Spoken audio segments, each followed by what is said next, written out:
Hi everyone, my name is Greg. I'm the lead game designer at Zoogaloo. And hi, I'm Kat. I'm the lead narrative designer at Zoogaloo. So yeah, today we're going to be sharing some new information about Thrive Heavy Lies the Crown. Just for you that don't know, it's a medieval fantasy city builder. It features real-time combat and weighted decision making that leads you down a benevolent or tyrannical path. It can be played either solo, cooperatively, or competitively, depending on your playstyle. And we're going to be showing you some of the new animations, some of the new props we've added to the buildings. We've added even more buildings with new features, and just wanted to show off the polish of what we've got so far. We're also excited to share the news that Zoogaloo has signed a publishing deal with Playside. The strong partnership between us will help make Thrive really shine for players in the future. Cool. So before we get into the gameplay and show off the new UI and a lot of spiffy things that we have in the game, now we wanted to share with you the cinematic trailer for Thrive, which will give you a glimpse into how you actually become a ruler in Thrive. So it's a bit of the pre-story before the game starts. So here you go. No one plans for ruin. I did not ask for this ever-thickening fog, for the illness and decay that it brings. It was no threat at first, just a light haze over fresh morning dew, bringing greater sheen to ripe berries and a bountiful fullness to grazing beasts. How subtly that sheen dulls and the bounty dries up, as it begins to creep in, to seep in, and whispers turn to whimpers.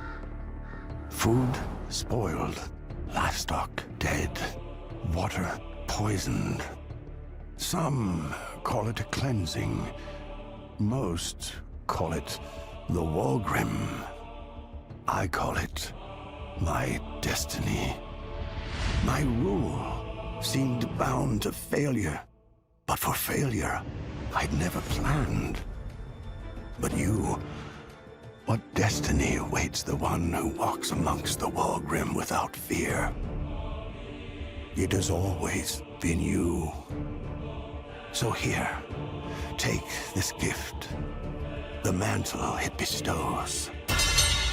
Pray that you might bear its weight a little better than I. But never forget, no one plans for ruin. When the Wargrim calls, how will you answer?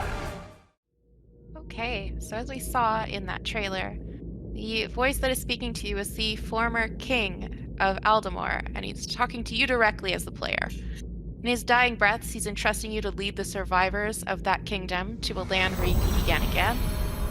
This provides insight, the trailer, into the threat that destroyed your former home, and its presence in the trailer, this Walgrim, is an indication that perhaps this isn't something you can fully escape from, try as you might. So I'm going to start off by doing a single player campaign so you can see just what we've added at the start here, and then we'll eventually jump to a pre-save game to show you more of the features we have in the later game. So this is our selection map on when you first start the game. There are more provinces than what shows here. These are just what you would start with. So I'm going to select this province here. And most of the starting provinces are very similar because we want players to have an equal chance at starting the game. The provinces that you take later in the game are where the strategy comes in of which provinces have which resources, and you'll be fighting over or cooperating with each other to share or hoard those resources. Yeah, that's pretty interesting. Some of the provinces, it's very specific what they'll have, and so if you're playing with other players, you might want to try and get there first to be able to retain the most of those resources, which is always important when you're starting off a new settlement. Speaking of that, this is the first choice you will encounter in Thrive. This will always happen when you start a new game. It's basically a way for you to indicate how you intend to rule. And what's important about this choice and every choice in Thrive, really, is that even the smallest or minimal choice may impact the direction you go on in terms of your path that Greg mentioned earlier, the benevolent or tyrannical paths. So this choice here, spoiler alert, will indicate to you, like, it begins that journey. So one of these decisions might lead you down benevolence versus tyranny. As you complete events, like, there's those decisions, they're kind of determined not only just for your alignment, but even there's unlockables too. things like rewards, edicts, even building specializations beyond what you'd normally expect, which would be like maybe some resources or some new units. So lots of different things can happen as a result of these events.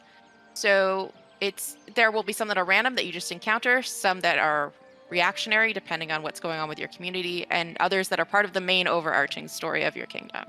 So yeah, it's very important to actually read everything Yeah. and make sure you're choosing what you actually want to choose in this game. Here, I'm going to choose the middle choice here. We rise with vigilance. Scarred but unbroken. The game starts you off here with your little convoy from the previous land. They've just arrived here. You can zoom out and see your province here selected in blue. Provinces that you don't own will be in white. And around the map, if you look around, it's a very large map. We usually have around 35 to 45 provinces to choose from. There's some NPC towns. You'll be trading with them, fighting with them, asking them for help along the way. I'm just going to push H here to return to my home base here. This first thing you need to do is select a caravan. You can move him around. He's got two little horses there. They look great. This is all new animations. The UI is new too, Mhm. right? I mean, that might be something too. Yes, Yeah, definitely. yeah. So it's a lot cleaner, crisp. If people have taken a look at some of our older vlogs or seen older clips or demos, it's definitely come a long way. So yeah. Anyway, sorry. I just want to make sure I pointed it out. Oh yeah.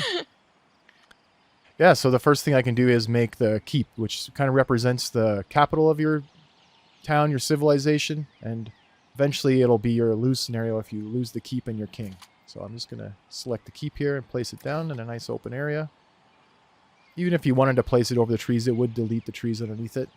Although then you would lose the ability to collect those resources in the future. Just going to organize my troops a little bit here. Yeah, there's different formations, right, that they can select. You can, Yeah, yes. That's pretty cool. Wedge, box, line formation. I believe those work here.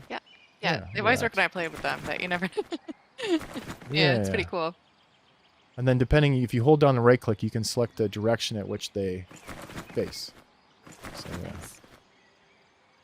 I like to have the line though. And they kind of group up in their classes as well. So now the keep is built. I'm going to build a road leading off of the keep. So it's going to represent the area where I'm going to build my town here. Roads are very important because people travel faster on the roads, and that's how they connect to the buildings and make deliveries and know where everything is. I'll just put down a couple buildings to start the game here, and then we're going to jump to a new one. So you have to start with a stockpile. The stockpile holds all resources that are not food related, such as trees and rocks. To collect the trees and rocks at the start of the game here, they're just on the surface of the world. So you place down a flag, which has an area of influence here that you can see. And now that I place it down, you can see the people going over to collect the trees.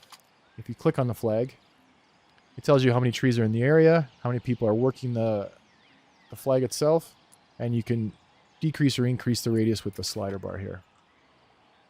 I will also place down a rock flag here to collect some rocks. So now that I have that going, the next building I'm going to make is the food market. So the food market is the building that stores all food-related items. So my people are eventually going to need food, and they're going to need a place to store that food. The stockpile and the food market are your kind of the storage areas, and storage areas are the ones that make deliveries. So everything kind of pushes forward. Resource buildings deliver to the stockpiles, and then stockpiles deliver to the houses. And both of them have a very specific radius that people have to be mindful of too, right? As they're playing, yeah.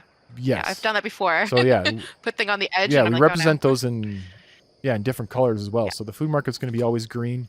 Stockpile is a gray, and then if I place down a well here to build first, it has a blue radius there, so you can always see. That's great. Yeah, it wasn't always that way. Just so everyone knows, it's actually nice. It's a nice update because it's a lot clearer now. And you can also see, like, we actually show how the building's being constructed here. So they're putting up the little poles and this scaffolding to build the structures. it's a really nice addition that the art team did. I remember you were talking to them about wanting that in the game, and it looks really great now, getting to watch the little guys build the building. Oh, Yeah. yes. It's nice to see them all working hard. Yeah.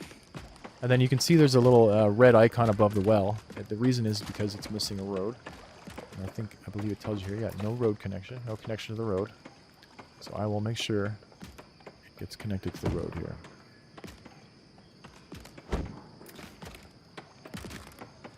Since our game is a grid-based game, I like to make little squares of things nice and neat. I think that's half the fun, is just the layout. Like, I love trying to be... I Oh, try yes. and make mine as symmetrical as possible. It's not always possible, but I try so hard. There's always some new building I get where I'm like, wait, that doesn't fit with what I've designed already. So, yeah. But it is fun. Playing with different patterns. And then with those radius, if the buildings that you place down will show you the radiuses that kind of influence them. So, for instance, like the houses that I'm going to be building, you can see... Well, the food market's not complete yet. We'll let the food market complete here, and then I'll show you. Speed up time a bit here. The other thing you should know is there's a job menu, and it shows you the jobs that are created.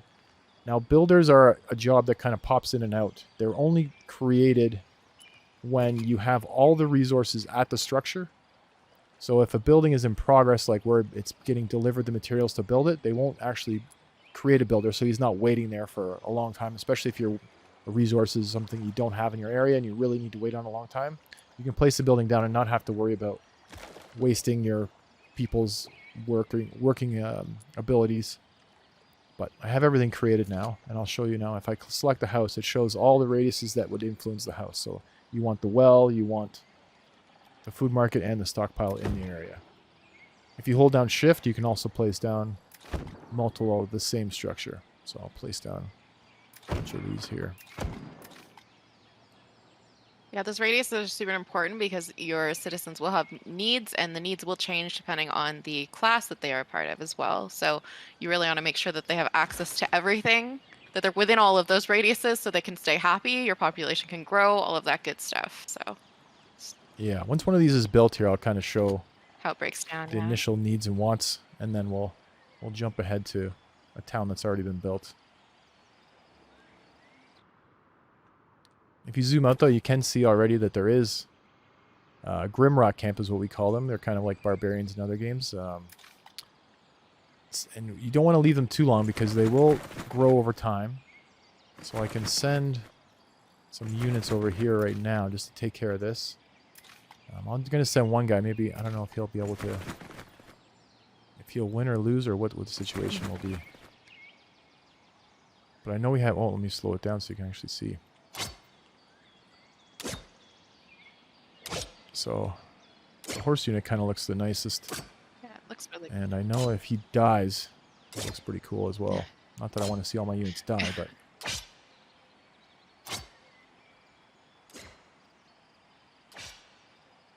And the camp will keep respawning units until you actually destroy the camp, so... And the Grimrot will come to your town and steal items. It's not really looking to destroy your town. They're more looking to steal your items and hoard them and then grow their camps.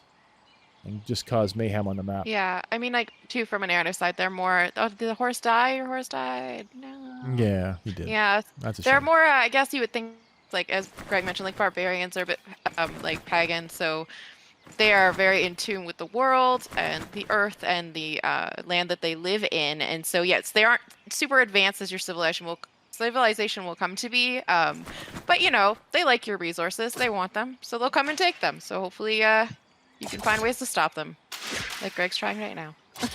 Yes, so now I'm going to bring the rest of my army just to teach them the lesson so they know who's boss here. Yeah.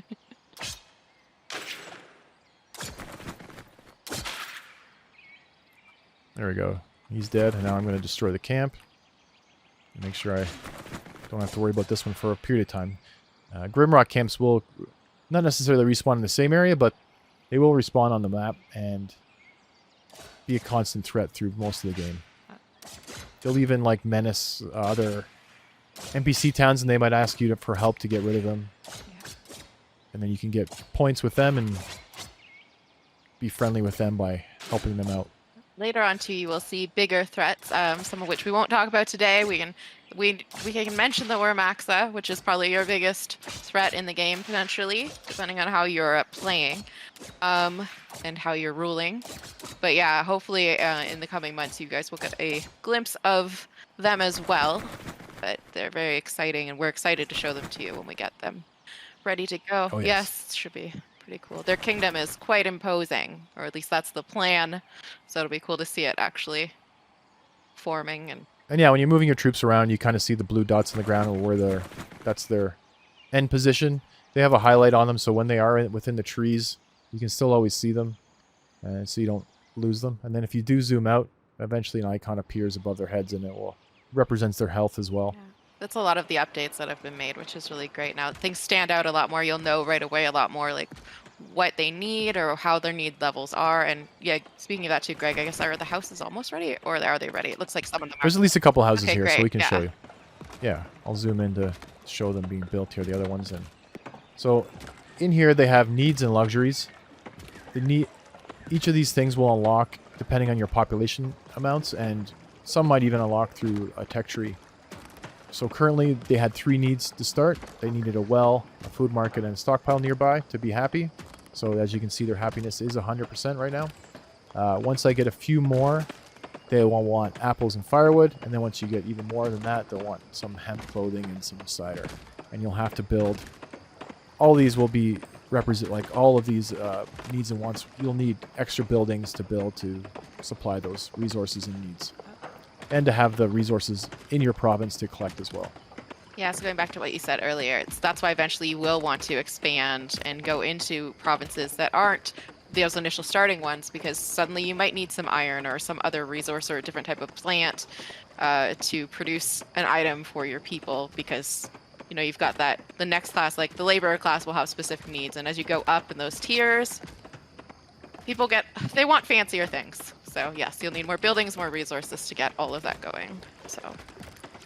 And then you can see in the job menu here too. So my food market currently has no people at it. So what you can do in the job market, especially at the start, or if you're starting a new province or you have a limited population, you can move around these jobs to help populate them. So I know right now I do already have a lot of trees and rocks, so I'm going to move the tree and rock collectors down in priority.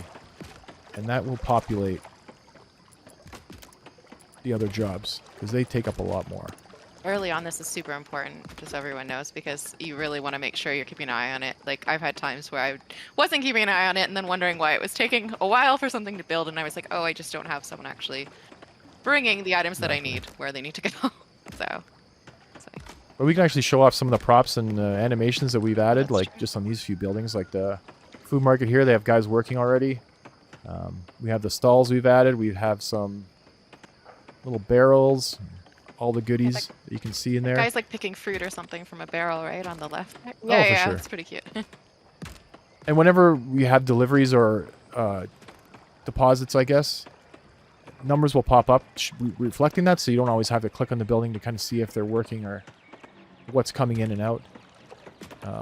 The well has guys working the well. We added little flower plots and fire, and when people are unemployed, they'll actually populate their house, and you'll see them hanging around their house. Another things we've added are like grass in the world here. You can see that. We've added different types of trees. So that's really nice. Texture I don't know if we can find variations, this. right? Like, yeah, and then there's different, different terrain you're looking for, eh? Like the... Yeah, I was looking for a swamp area to maybe show off the swamp trees we have. Oh, here's a swamp. There you go, yeah. So yeah, we have some nice looking Yeah, those trees trees in the actually are swamp as cool. well. They're almost like weeping willows, but Yeah. Yeah, they look great.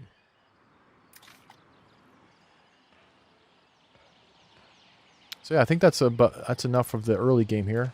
I'm just going to load an advanced version, and we'll show you some more of what we've got. All right, I'm just going to click load here on a city that we've already made.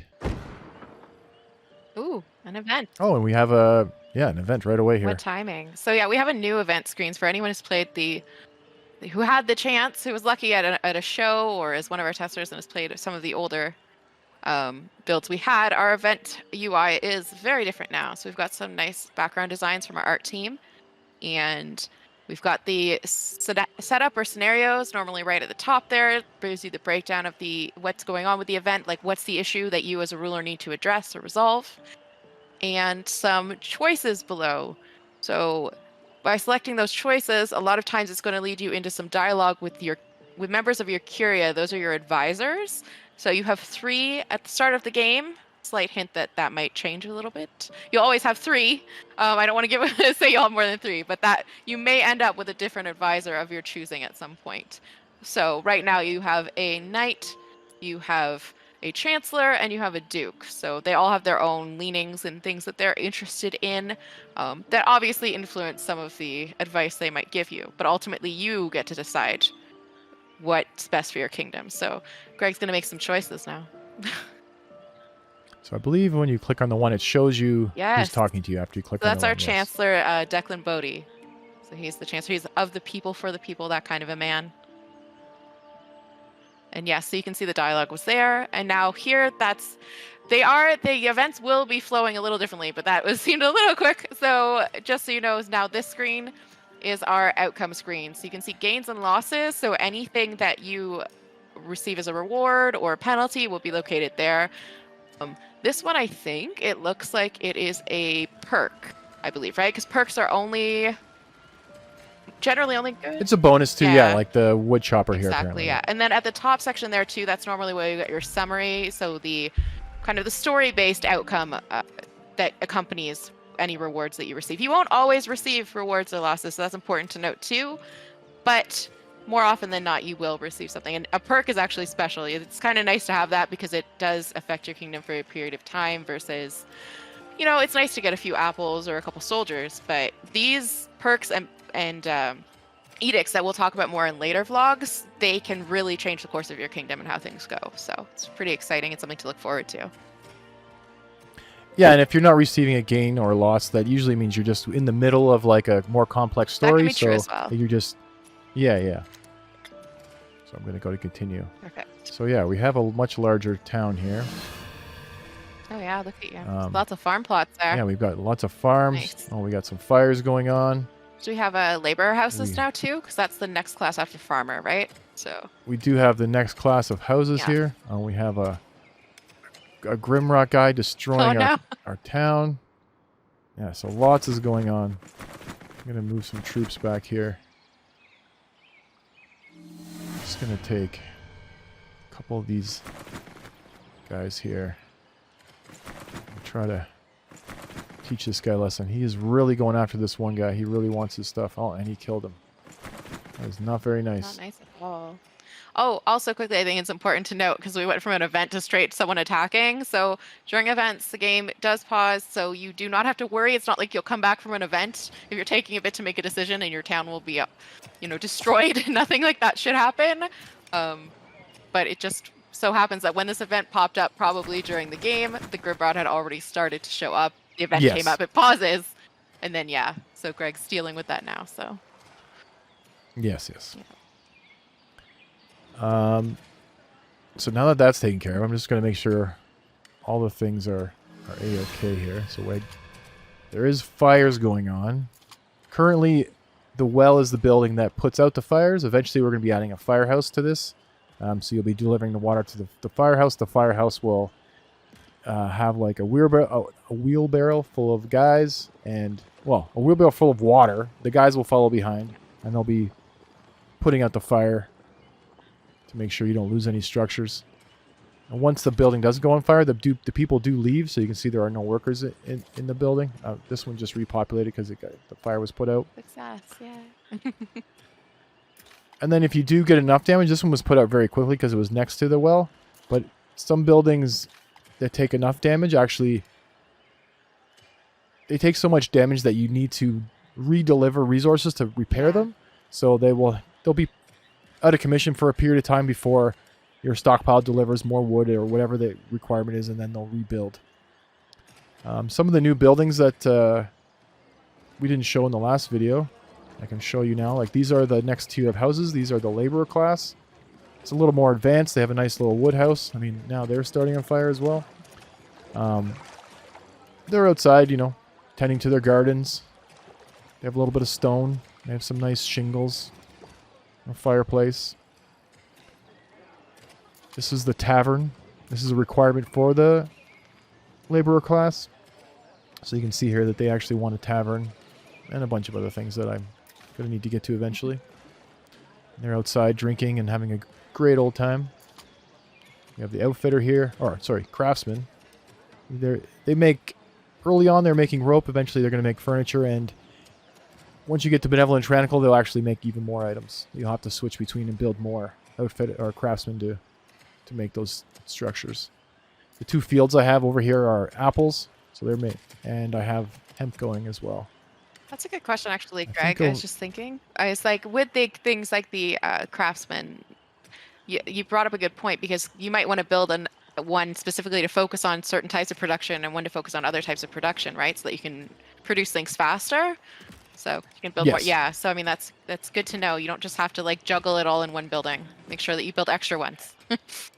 Yeah, exactly. And that's what really makes the game interesting, is like trying to get all those production lines going and having enough people to supply all those jobs. So like, as you can see, I have many more jobs than we did when we had before. And they're divided into classes also. So you can see my farmer's class and my laborer class, all the unemployed and the different jobs that they work at.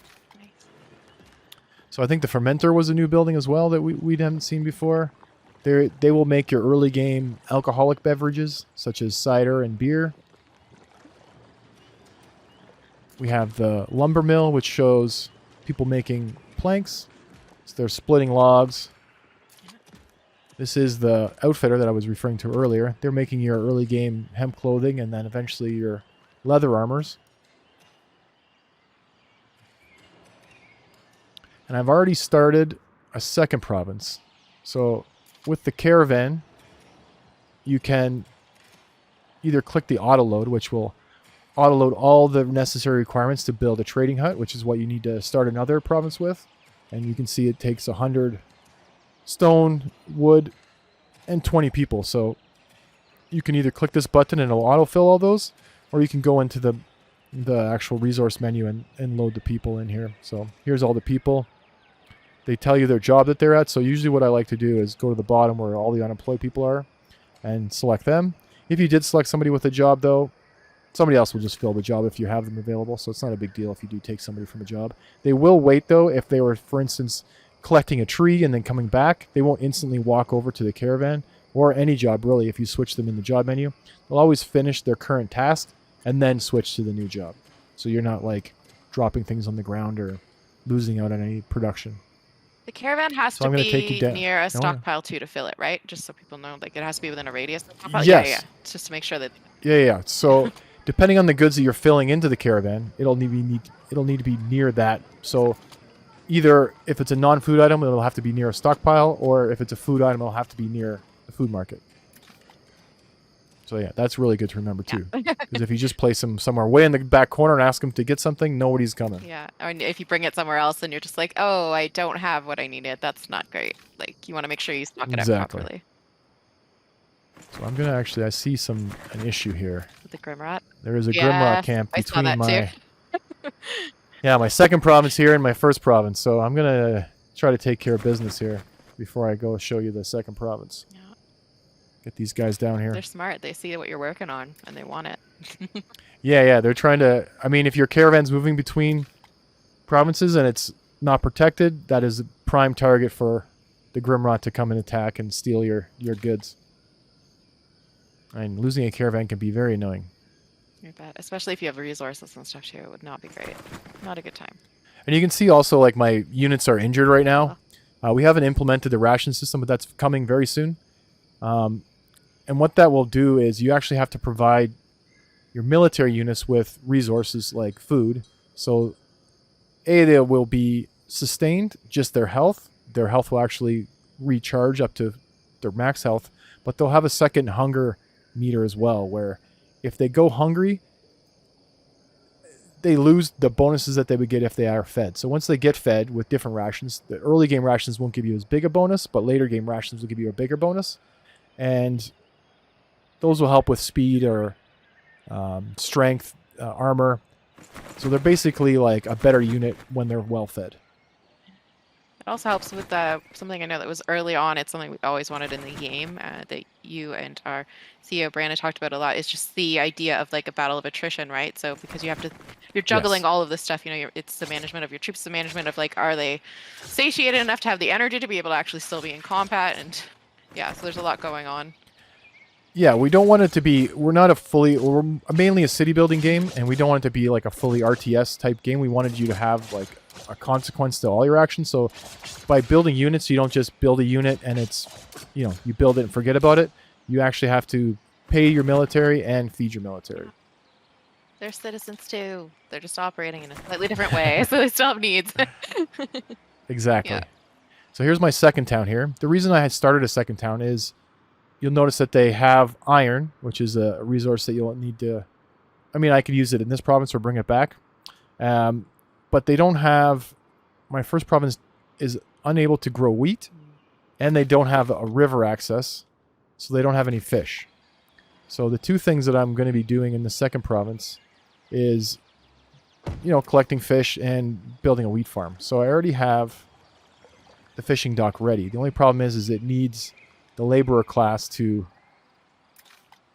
sustain, to work at that job. So I have the caravan here, and I was just about to fill it up resources to bring over to complete those tasks. So I'll show you what I can do with that. I'm going to bring some planks and some rope. Actually, I don't know if I need rope. Let me just go check to make sure what I need over here. I know I need planks already. Yeah, planks for sure for their houses, and then... I already have rope. And then I want to bring some needs for the people as well, because they need firewood and apples and all that good stuff. Good call. So I'm going to bring some... I know some of the buildings require hemp.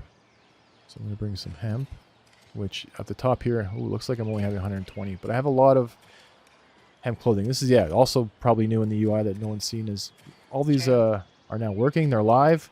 Shows you what goods you have. You can switch them out with different resources if you want to keep track easier. That's actually a nice feature. So There's so many to get so many resources. Yeah, and I feel like right now I've got two outfitters going here pumping out the clothes, and they're using up my hemp way too quickly. Yeah. So I would like to I'm going to take some people away from that job. So hopefully I'm going to take away from both just so I get my hemp piling up a lot quicker here, because I'm going to take some to the new province. They can just go on a little vacation and bring them back later. It's fine. Yeah, you'll be fine. You've got enough for now. Yeah. So I don't want to take... I'll take maybe 100, because... I guess also without the slider bar, you can just type in the numbers to make it easy. Yeah, you've got both options, which is nice. And then we'll bring some firewood, which I have quite a bit of firewood. And some cider, which I also have a lot of cider. Actually, I know that my laborers need hemp clothing, so it's a shared resource between the two classes. So I'm going to make them both happy. Where are my hemp clothing? I mean, you can use these tabs at the top to search between, to shrink the list a little bit better. So these are your luxury kind of goods. So hemp clothing is in this one. I'm going to bring them. Which again, as you're progressing, So I'm just going to wait now. it's really going to help be able to do that. Yeah. Yes. Yeah.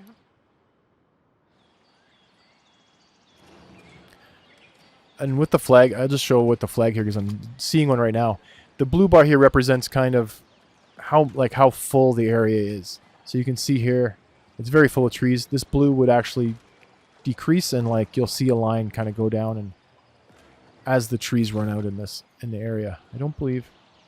Oh yeah, and here's a stone one here. One's down a little more, but it's similar to the icons that were over the heads of the soldiers. So how those deplete, it's like a similar kind of way of communicating it. Yeah.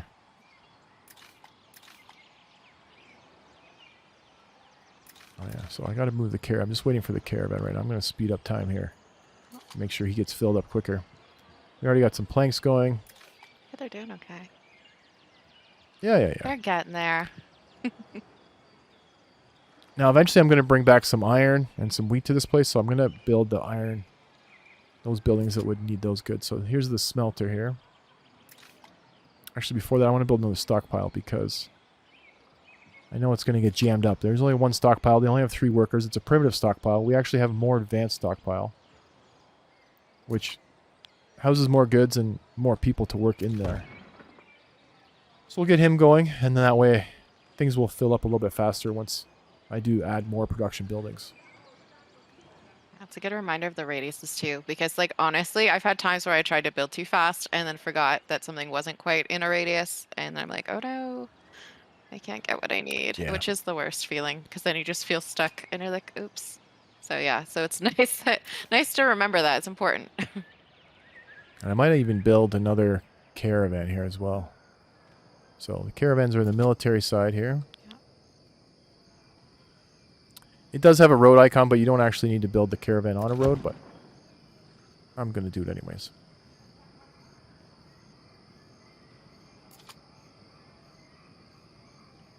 So yeah, I did ask them to fill up quite a bit of things, so it's going to take them a few minutes here.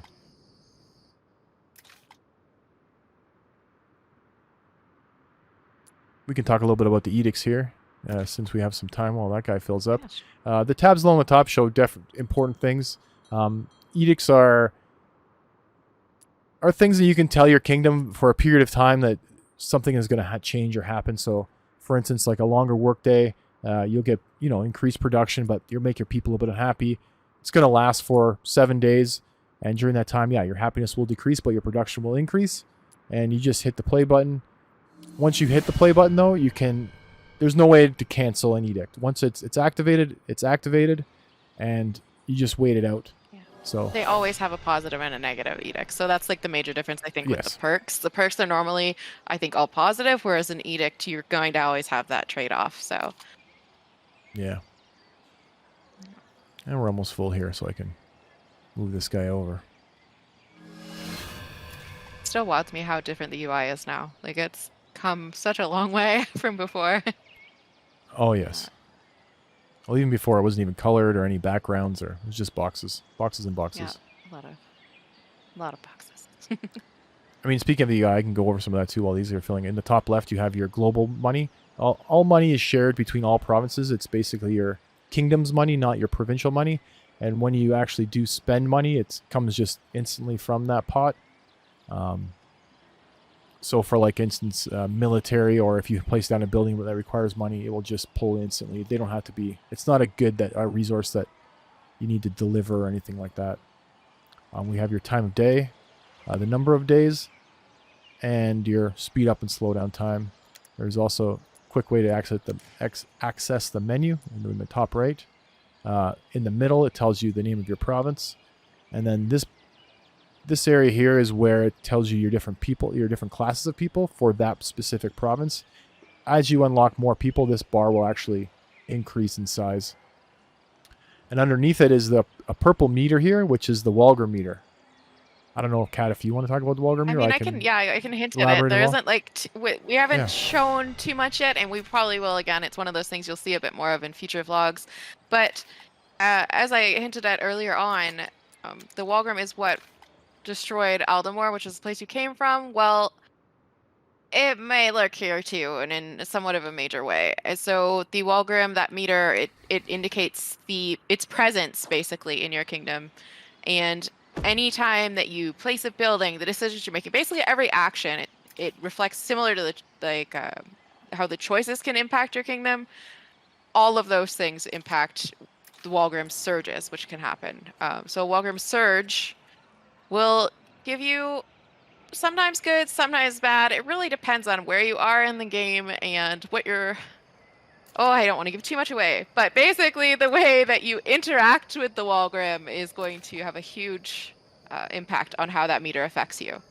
So early on, though, it's something that your citizens are going to be like a bit shocked that it actually is present in Nissamore as well. And so it's only through learning more about this new land and getting to know some of the people that dwell there that might change the opinion of yourself or your citizens as well, in terms of what the Wargrim will do to you and possibly even for you. But yes, when a surge occurs, so when that meter fills, we have a bunch of things planned, and as I mentioned, some are good, some are bad. You might even see something pretty fantastical when it happens. So that's all I'll say, Greg. I don't want to give away too much. So, but those are some of the things that can happen. I mean, some of the things that aren't as fantastical, like, I mean, I'll give away a couple, like, you can, start some extra fires. That's true. Have, there could be like maybe. There might be some extra deaths or food Yes, loss, that's some true. of those things. Yes. I didn't want to give away the. You know exactly what I'm talking about. I don't want to give away the big things. Of course. Yes, but yeah, no, you're right. It could be things. I mean, kind of things you would expect during a medieval. Like there could be a bit of like. It's things that affect your food and production, things like of that nature, things that would definitely hinder a medieval society, but also there might be some things that maybe help with those. But yeah, it's really just going to depend. It's the luck of the dice. You'll never really know until it's happening. So it's something to be mindful of, I suppose, and keep an eye on. Speaking of it's happening, there's another event. So yeah, that one's a bit. Yeah, it's a bit spoilery, so you can go through quickly if you want. No, it's okay. We can show everyone. I mean, yeah. Again, different choices from different advisors. Exactly, that's right. Yeah, the advisors' names are there, so you'll get to see Hayward in a second, I believe. Yeah. So I'll show the Hayward guy he this is time. Sir Hayward. He's our knight. And yeah, it's funny that we were just talking about the Wargrim Surge because this event is actually them talking about how the Wargrim is present in Nissamore. So the timing is pretty wild there. And when it's a more elaborate event, you can actually... So we talked to the Sir Hayward.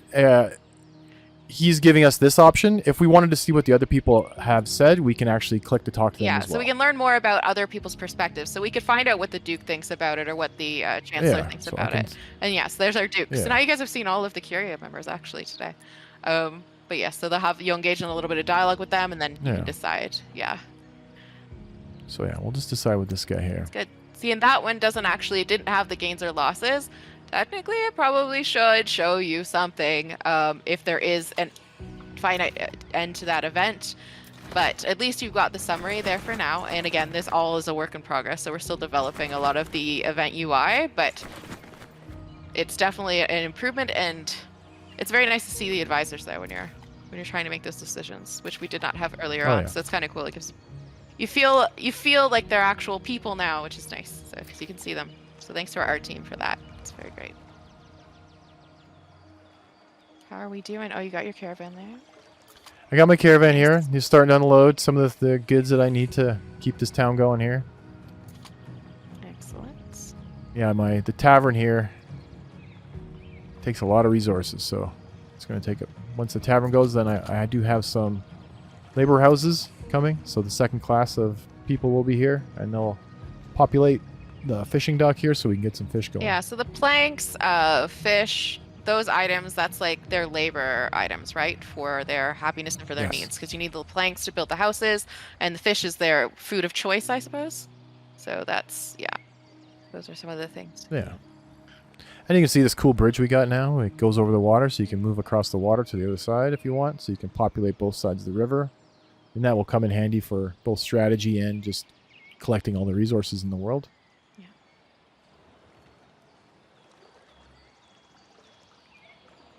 So while they're doing unloading, which they're taking their sweet time here, we are going to go back.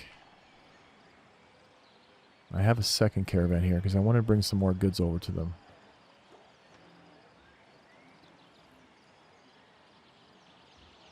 And there's not enough room. So they need a little bit of space here to deploy. Yeah. But yeah, I am in range of all the stuff, as you can see. So I'm just gonna bring some cider now for the people. Going to bring lots of events right popping away. up. Yeah. And this is talking more about the Wargrim and characters that are joining you, and just progressing the story basically. We don't need to tell you the whole story right now. You can experience that when you actually play. Got some fires going on, but I have well workers nearby to take care of that. Oh my, the stockpile's done now, so that will help. I'll build that smelter now, because that's a cool looking building. So the smelter is in the laborer class here, so I'm going to build a smelter nearby. And a blacksmith also, because they kind of go hand in hand. I'm also going to bring some apples.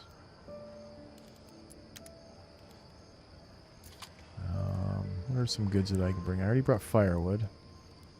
I already bought the hemp clothing. Is there any goods that I need? These guys are missing.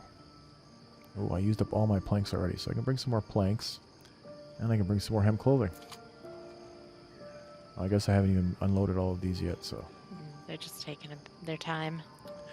Yeah, well, I only have one stockpile, so there's only 3 guys that are loading, unloading, and delivering all the goods to the buildings right now, so...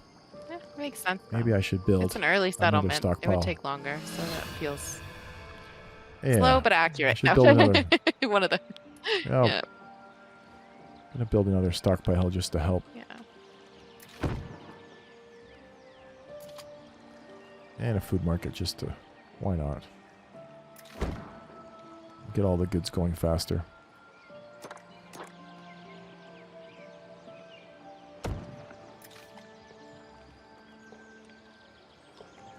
Ooh, they're building their tavern though. I do like watching the buildings being constructed. Yeah. That is very nice. It was a really nice addition.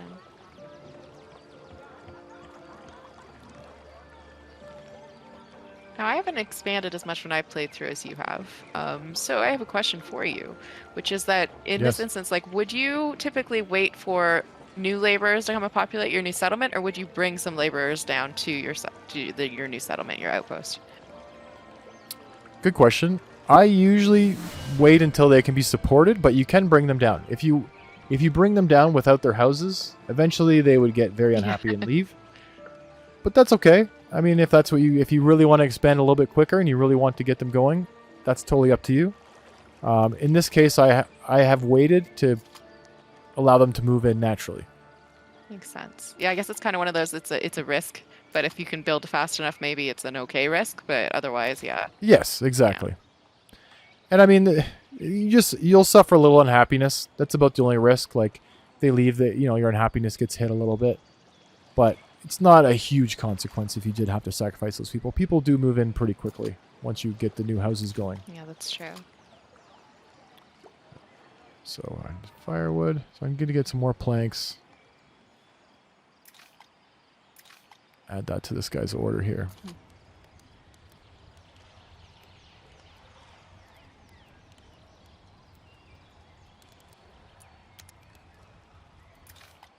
So once they got that, I think I'm going to bring him down.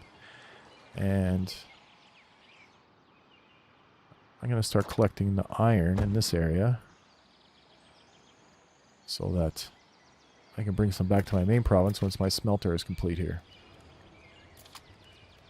So yeah, basically... you can grow wheat. Oh, yeah, Sorry, I'll yeah, just... you can grow wheat, fish, and you can collect iron. Is there typically going to be like 3 or so new items in a different province, or does it vary? Like, how does that work? It's more so that where in the map those provinces are located to what's in the area. So this one is by water, so obviously you get fish, the iron. But we do have provinces that are near to the mountainsides, and those ones you actually will get like more mineable materials, such as like gold and gems. And then the provinces near the ocean side, that's where you can get some of your sandy areas. So like, yeah, this area here. So like they'll have more like sandy to quarry and turn into like items like stained glass.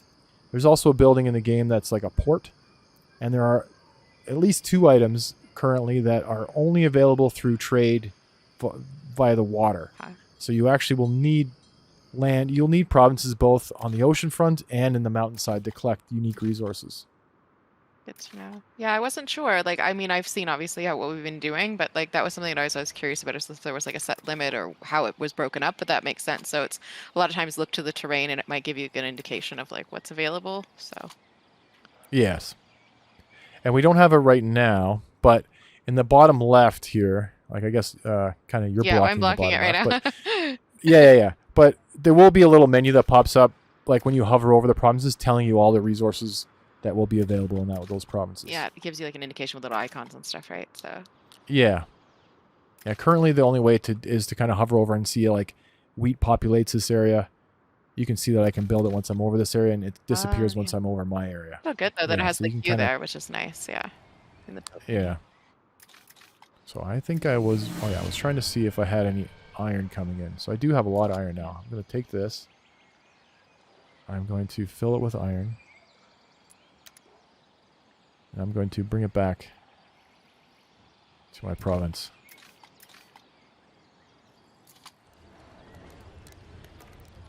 This guy is full of everything I want him to be full of. Let's get him going. Now, when you click short distances in the game, both military and your caravans are the only units you can really select and move. If I click this short distance, you can see he follows basically in a straight line. If you click a far distance, they'll try to use the world, like the global road system. So I'm going to click down here. He automatically knows to go to the road, follow the road as far as possible, and then deviate from the road when he, like, at the least possible second that would maximize his speed and efficiency.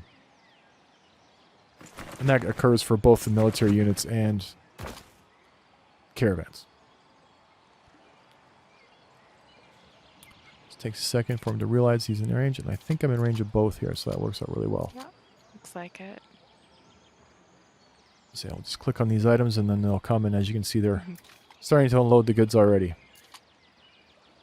Now this guy, he's already got some iron, so I'm going to pack him up and move him back. Now there is a way in the trade menu here. I don't have two traders' huts right now. But you can set up, once you have two traders' huts, you can set up a trade route automatically where you just tell them what resources to deliver, what resources to collect, and they'll just automatically keep going back and forth so you don't have to manually do those trading. This guy I'm going to bring over to the big stockpile over here so it'll get a nice fast service. We'll unload him. Yeah, there's the actual stockpile there. I know you can see the smelter now. They kind of light up nicely. Blacksmith, he's hammering away. They have a few different tools here. So I want him to make iron tools right now. So I've selected iron tools here. And it kind of highlights the iron tools. And once smelter gets... Oh, he's already gotten it. He's got some ingots. He's going to take them. They'll eventually get delivered to the blacksmith to make the iron tools. And then the blacksmith will deliver them to the stockpile. And the stockpile will deliver them to the houses. Because eventually, I don't actually have 40 laborers. But if I did have 40 laborers, they would want iron tools. Sometimes it's not a bad idea, too, to prepare like that. Because then when you get where you're going, you don't have to, it doesn't slow you down as much, right? So. Yeah, exactly.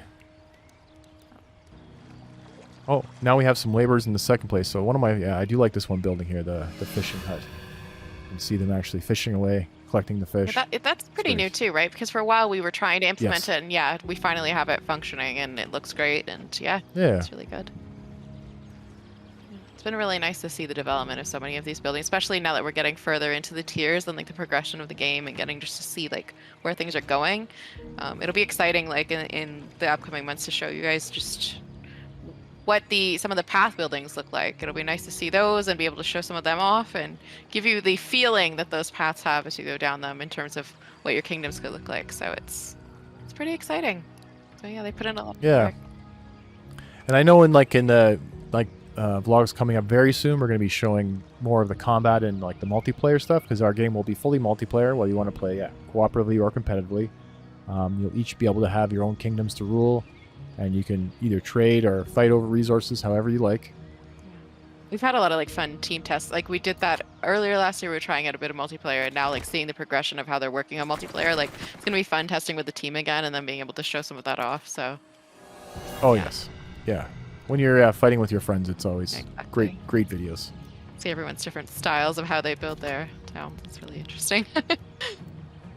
That is, something else too. I know, like, I'm very compact, and I like to have my little squares and keep everything neat and organized. I know some of the other people they like to have their districts, so they'll put stuff, far distances apart and kind of more scattered, and they want trees in the middle and make it decorative, however you want. I'm more like that. I definitely, I have like little districts, and I very symmetrical. I think I mentioned that earlier, but yeah, I try to balance everything out. So it's much to my detriment sometimes, but but it is fun. Sure. Yeah, it is fun to play around, and then when you're playing when multiplayer, being able to peek over and see what other people are up to, and maybe get some tips or some ideas, get inspired. That's right. And you have somebody to have little combats That's true with, which is too. nice too. Yeah. Yeah, you're not just fighting the Grimrot. Yeah.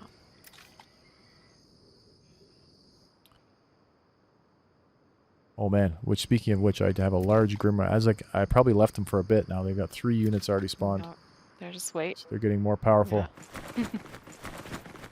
They heard you're gonna bring iron and they want it. That's probably what's happening. But I know later in 2023 here, we're going to be looking to share a closed beta with everyone to test multiplayer with the public as well. So if you're ever interested in seeing more of the game and participating in multiplayer sessions and helping us make the game a great game, please join our Discord. That would be really great. I think that you're right. Yeah, and it's cool too. I'm on the Discord as well. Like we are, we're an indie team, and you can reach out to any of us too if you have some questions, or you can tag us as well because we're all on there all the time. It's where we live and breathe when we're working on Thrive. So you could say hi to Greg and I. If you want we to. love Yeah, hearing. we like to hear. Yeah, say hi, Yeah. or so love hearing suggestions too, what people are looking for and features, and it's also already on Steam, so you can wishlist the game as well. That really helps us a ton with promotion and getting our name out there, and I mean the algorithms, all that good stuff. Yeah, I mean, and the thing is too, if more people hear about it and you're excited about the game, then it just makes everything better. It makes things more exciting for the team too, because we know that people are out there who are really engaged and can't wait to see it and play it. We've had a lot of great feedback too. Like Greg and I both gone to different conventions, so it's been nice actually meeting some people who already knew about the game and were really excited to test some things out. And yeah, it's cool to see where it's come, and it's great to have you along for that journey just to see where we keep going with it. So Yeah. And yeah, I guess just before we kind of go to, I did build another trading building here, and as you can see, a merchant has actually showed up.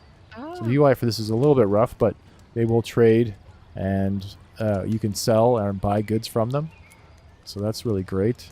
They'll stay around for about a day or two at your trading hut, and then they'll just move on to another place. That's so cool. That's the first time I've seen that in game. Like I've seen all the mock-ups, but actually seeing one parked, like that's pretty cool. Yeah, that's awesome. They come and hang out. Yeah, I haven't seen that yet. That's great. And then yeah, with the trading menu, you can see we have the 2 trading huts represented on the map here, so you can create routes between those 2, so you don't have to automatically trade. And then yeah, the more obviously routes and provinces you get here will all show up on this map, so it'll be very populated near the end of the game. Right now we just have the 2 provinces going, and you might have been seeing things popping up like, oh, like the Grimrod is attacking me right now. Look at that. And there's war going on. They pop up here quickly and they kind of just warn you of what's going on. But if you miss something or you wanted to see what happens, you can click in your event log here and it documents all these things that are happening to you. You can go back in time and see what's happened to your city in case you missed something, or like why is this burned down, or why is this destroyed. It'll tell you all the important features here in the event log.